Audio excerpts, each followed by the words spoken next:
Dito ba sa mundong tunay na kailangan ang magpakasarap at magkamit ng kayamanan? Anumang kayamanan, nakala mo'y walang hangganan. Darating ang panahon na iyong iiwan.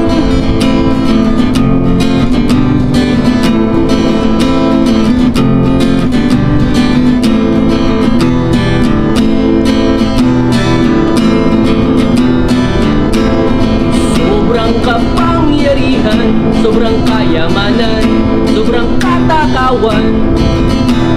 Ilan sa mamayan nagsisigawan, mga galit, mga galit! Maraming nagakalang siya'y makabayan, gumamit pa ng salitang kalayaan. Ang demokrasya at kalayaan ay nakasalalay sa ating kakayahan. Napipilin at kontrolin ang pagnanasa at mga gawain. Ano pa ang gusto mo na magpapasaya sa'yo?